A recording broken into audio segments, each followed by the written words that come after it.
the clues to come up on the screen. Oh. You know? And then they also wanted, at the same time, they wanted a clock.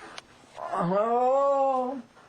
And there was a clock built into the character generator, so you didn't have to physically type the numbers constantly.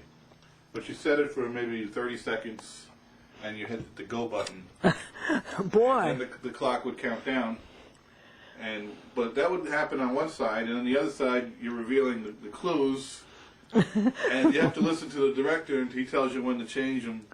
You know, and it's pretty complicated. You know? Very complicated, and I couldn't do it. I know I couldn't do it. I would have messed it up. You really have to pay attention because they don't want a mistake to happen, and they have to stop and do it all over again. Oh no! So yeah, it was pretty difficult, but it was fun. Oh, what a responsibility on your shoulders! Oh yeah.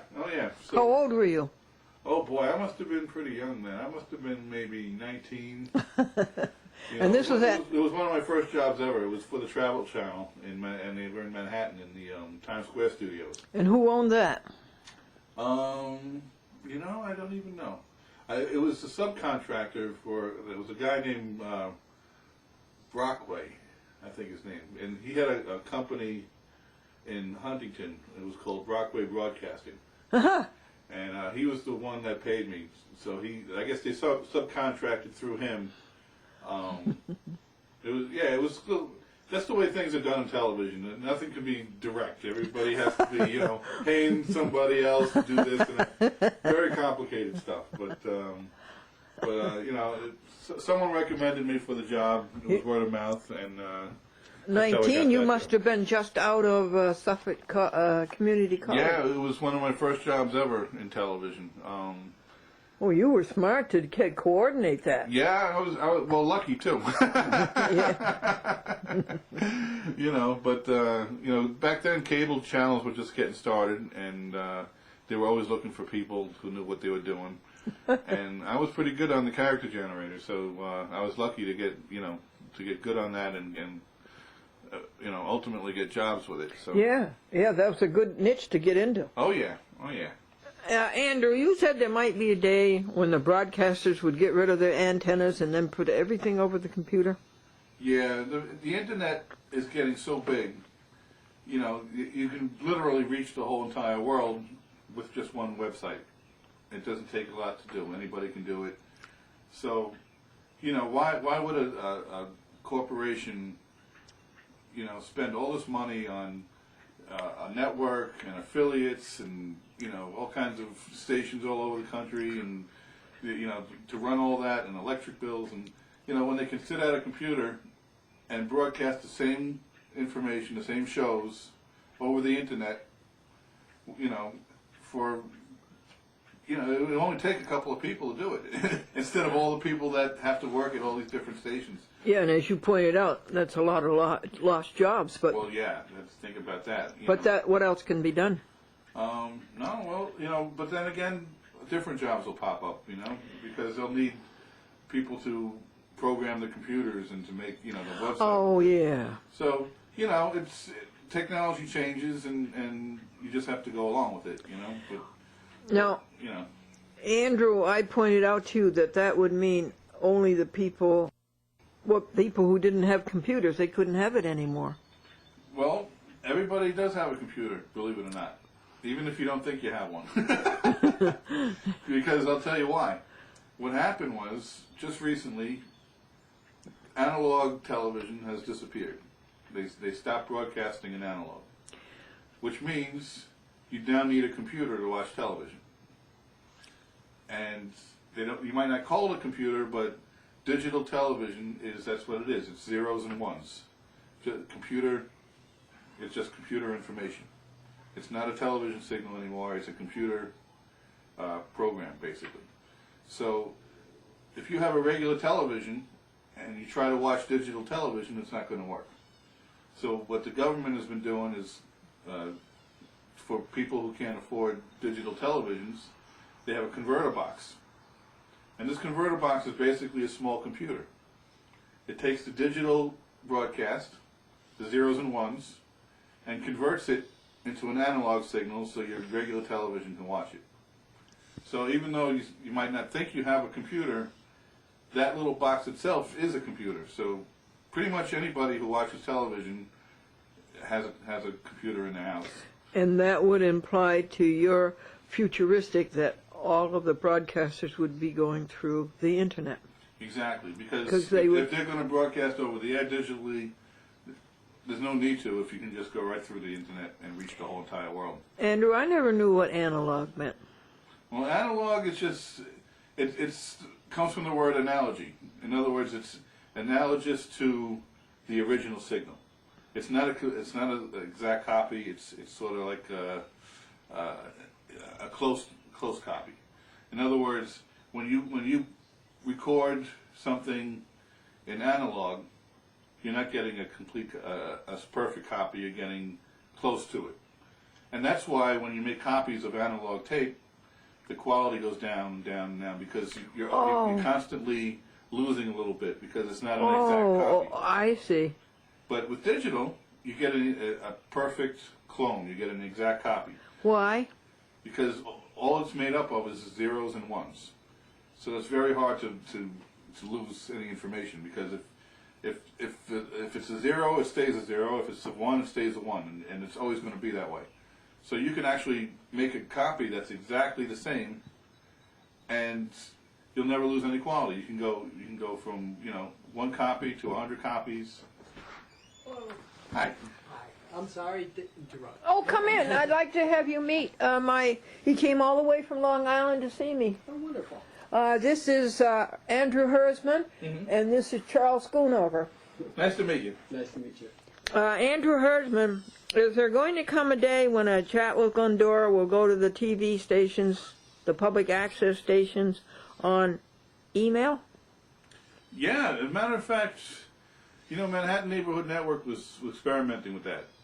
And I'm not sure if they're still doing it, but it would be pretty easy because all you have to do is take your edited file on your computer and you can email it to them or send it to them through the internet.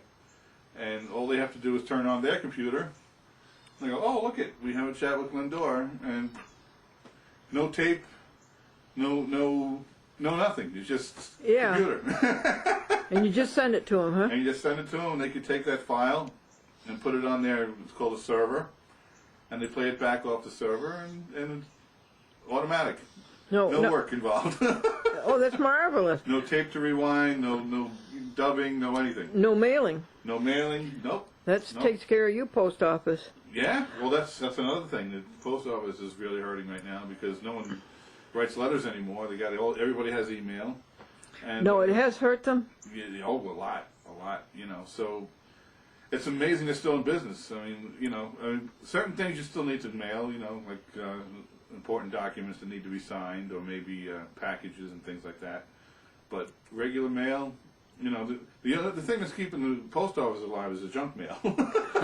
It is really. That's what's keeping them alive because Really? If you go to your mailbox, you get a couple of bills, which they're starting to get rid of those too because they're going through the internet also now. Yeah, if you have electronic banking, you can have all your bills sent through the internet, and you don't have to have any paper at all. Does it work? Oh yeah. So it's absolutely amazing. It gets to the point where you don't need paper anymore, so, which is kind of good. Saves a few trees. But of course, then you got to worry about security and things like that, and that's always a problem. But you just have to make sure you don't give out your password and change it a lot. And so someday a chat with Glendora will go out. Oh yeah.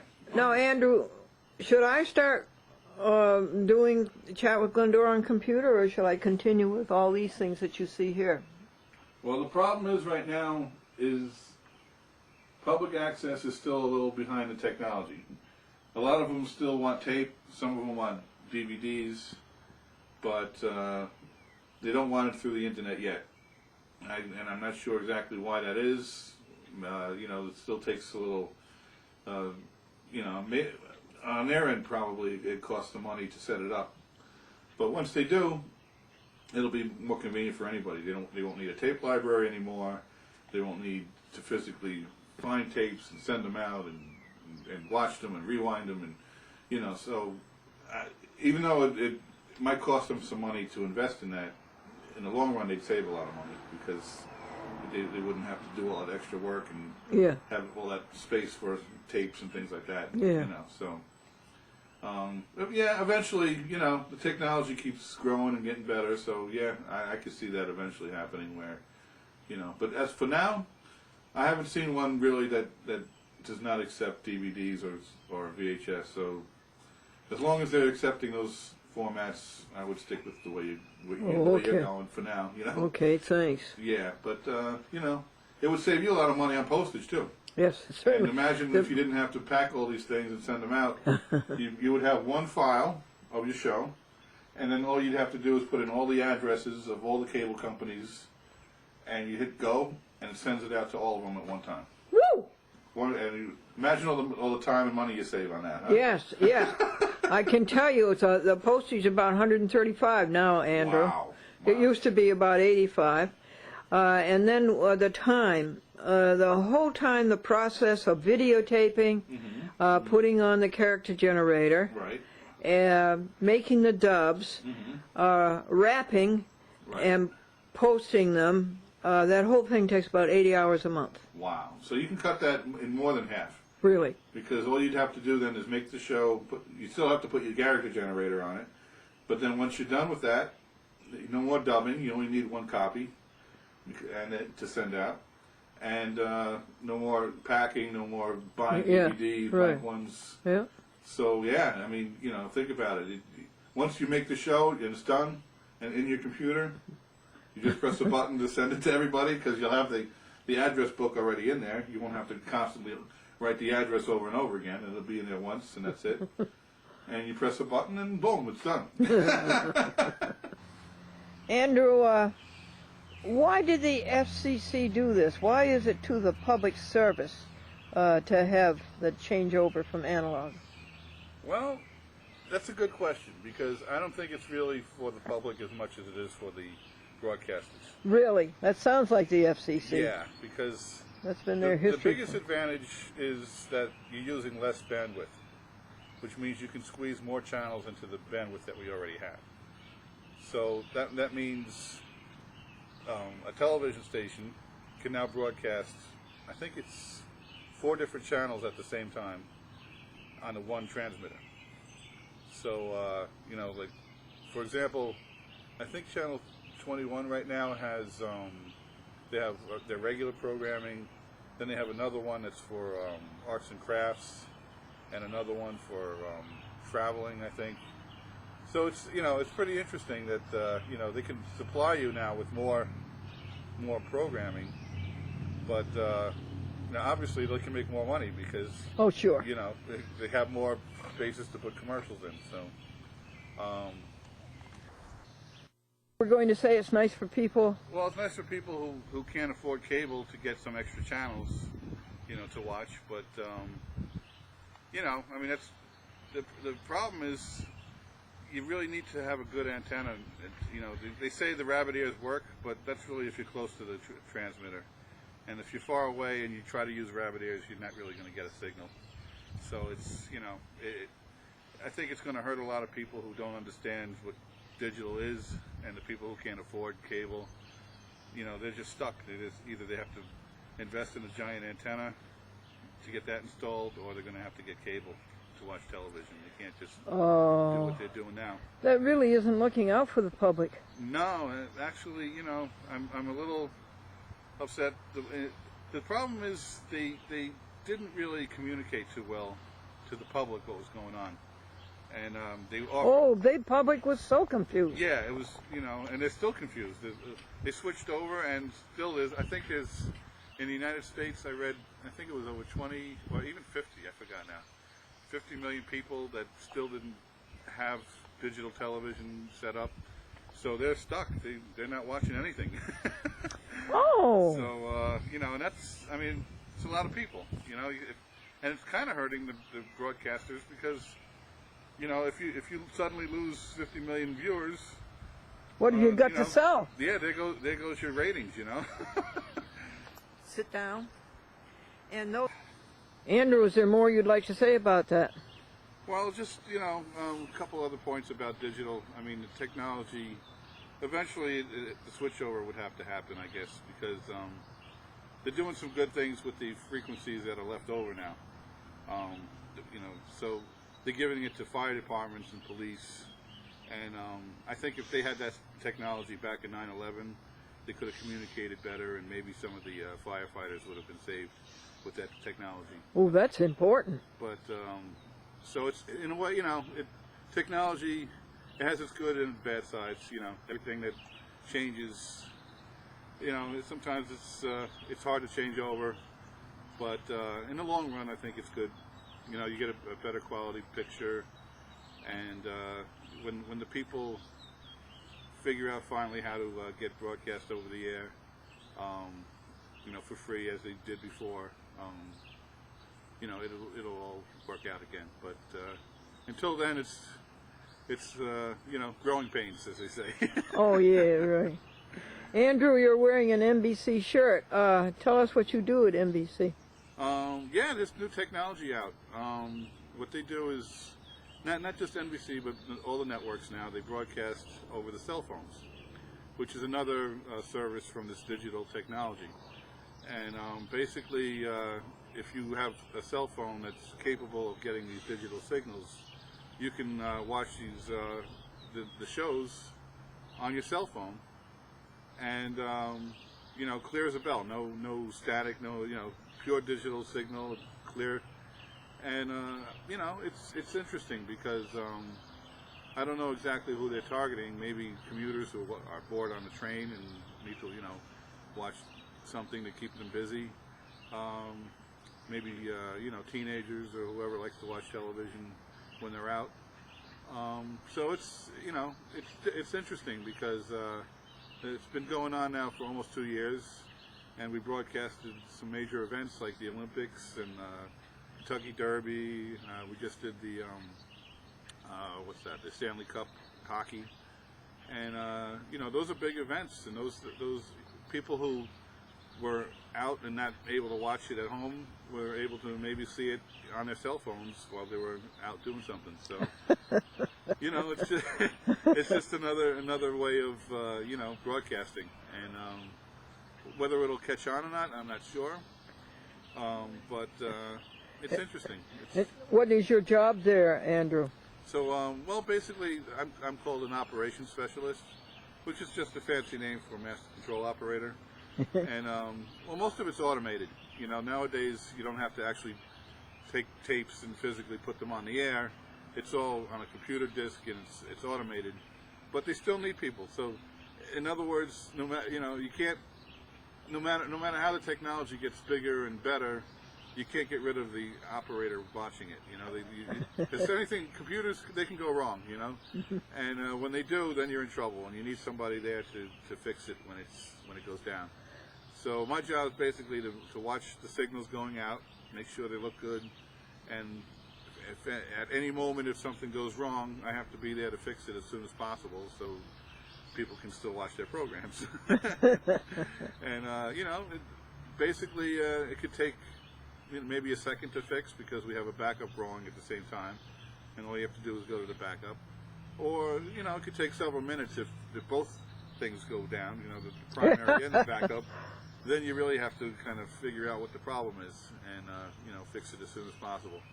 So it can take anywhere between maybe 5 seconds to 5 minutes to fix a problem.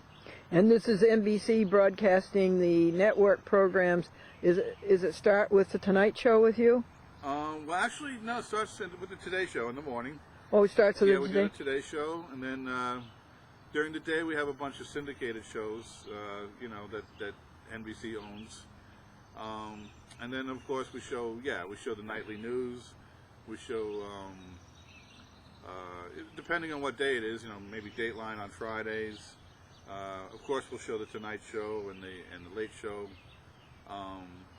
And then on Sundays we show Meet the Press, and all the NBC shows that normally air on the network we'll show, except for soap operas. For some reason we don't show that. Oh, they don't? No, I think that's a separate entity. where it gets into copyright rules, and they don't want to get involved with that. So, Oh. but you know, anything that NBC actually owns, the shows that they produce, that's the ones that we broadcast. So, Now, what do you do at Reuters? well, Reuters is interesting also because they have new technology, and they're a news organization, and they have this new service on the internet, and you can subscribe to it, and it's for business people, really. It's business news, and you know, they'll have their computer on, and if something in the business world happens, we'll go and broadcast live on the internet and give them all the headlines of what's going on. And nowadays, with the economy the way it is, a lot of people are interested in you know, economic news because you know, maybe the Federal Reserve will raise interest rates, or you know, the dollar might lose value, or things like that, and people want to know about it as soon as possible. So it's another way of broadcasting, and it's live over the internet, and you know, they have offices all over the world, and they have clients who watch all over the world. So the internet is the way to go as far as that's concerned, because they want to reach pretty much everybody in the financial world, you know, everywhere from Tokyo to London to, you know, of course, New York. And it's pretty amazing, the technology now, what they can do. So yeah, broadcasting nowadays is not just over the air. It's cable, it's internet, it's cell phones, it's, you name it. There's so many different ways now of reaching people through television. So it's a pretty exciting time right now for television. Andrew, what's that in your pocket that you just showed me? Well, this is pretty amazing because I saw this in the store and I had to have it because look how small it is. And this is really a TV studio. I mean, it's a camera, a video camera, no tape involved. You know, it has a little screen in the back. You turn it on. I don't know if you can see this, but you turn it on. And it has All a little right, screen. hold it steadily and tilt it down. We're getting a glare. Yep. Hold it steadily now, and I'll try to get a close-up. Okay. And you can oh, I see the screen now. Yeah. And Now, I see some picture on it. yeah, you can actually record and play back video, just like you know, better than VHS quality. It's pretty amazing. Let's see if I can play something back here that I recorded. And it has sounds, it has a microphone built in, and once you're done shooting, it can shoot up to an hour worth of video. It connects directly to your computer. You can just, it has a little plug. Let me see if I can get it. There you go. A little USB plug. Plug it right into your computer. It takes all your video, and you can edit it on your computer, and no tape involved at all. Wow, what is it called? They have different kinds. This one's called the Flip. And, Flip? There's other kinds too. I think Sony makes one, and I forgot the name of theirs. But they make them now in high definition also, and the quality is unbelievable. Well, is it called a TV camera? Oh yeah. But It's called a TV camera. It's a TV camera, but they give it, you know, funny names. Like this one's called the Flip Mino, or Mino, M-I-N-O. And it's, you know, they target young people with it, you know, with the fancy names. Now, all right, now show me how it operates. You can take a picture of me right now, right? Yeah, absolutely. All right, So- folks, we're going to have somebody going to take your picture. So all I Smile. have to do is turn it on. It has autofocus. I'm holding it up. There's a red button right here. Yes. That means record. You press it once. Yes. It starts recording. You could actually. All right, let's record for 1 minute. Okay, so I'm watching you now, and I'm recording you, and I'm Andrew's looking at you, folks. Andrew's looking at you through his camera. Exactly. Okay, we'll record for a minute. Okay, and then we can play it back, and I can show you. Yeah, exactly. we'll go to the computer and play it back, huh? Sure, we can do it that way too. Or you can play it right back into the camera too. It's not a problem. All right, we'll do both. So, well, we have. And take a have picture of the scenery, Andrew. Okay, hold on. That was a pretty fast, hey, after 50 years in television, that was a pretty fast Well, I pan. had it on wide angle, so it didn't look too bad. Oh, okay. Yeah, if I was zoomed in all the way, that would really make you sick. But, and what's nice about it is it even has a little thing on the bottom. You can hook it up, you know, put it on the tripod, But No, it goes really, all- can it you? fits in- yeah, but it fits in your pocket. You can take it anywhere, and you How- know, let's say you happen to see a news event, you could just whip it out and start recording instantly. Really? And How many minutes, Andrew? it holds this one particular holds an hour, but there's some of them that they have little memory cards. You can put them in and add more memory, record as long as you want. Oh, you can do that? And what's it recorded on? It records on it's called a memory card, Oh, okay. and you take the card out and you can plug that into your computer also and watch it that way. Or, Well, we're going to do that. yeah. So All right. So you're going to play it back for us now, Andrew? yeah. So And just as an example, yeah, and hold it steadily, and I'll try to get a close-up of it. there we go. Okay, are we ready? Yeah. So it's actually playing back now. Let's see if you can take a look at it.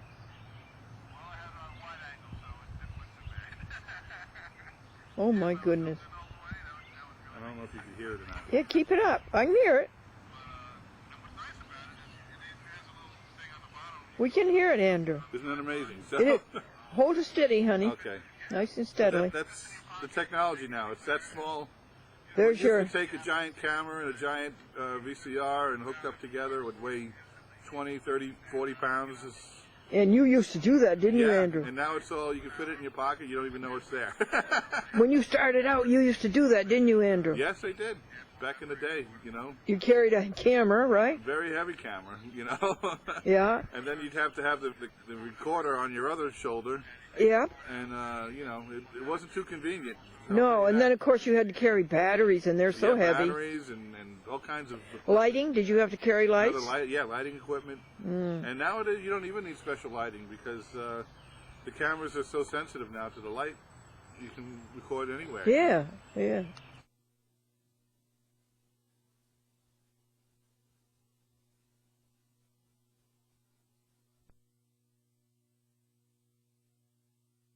Boom! This little thing pops out. This little plug, This little plug. and this is called That's why it's a flip? well, no. It's, Oh, okay. You know what? Good question. Maybe that is. I'm not sure why they named it flip. Okay. But this is called a USB plug, and we just look for the USB on your computer. Okay. And This little computer doesn't know that. I think I found it. This is it right here. And let's see if it fits in there. This is the first time this computer's had anything like that. Yeah, so it's new technology. Oh, there it goes. So I'm just going to have to unplug this for a second. So it fits in there. What was that thing you just unplugged? Oh, that was the internet connection, but we don't need that right now. Oh, okay. But I'll plug it back in once we're done. Okay. So now it says installing device driver. It automatically knows that the camera's plugged in. He does? He knows that. Oh yeah, the computers are amazing now. They, you plug anything in there, and they right away they know what it is. So Really? pretty smart. You see the camera.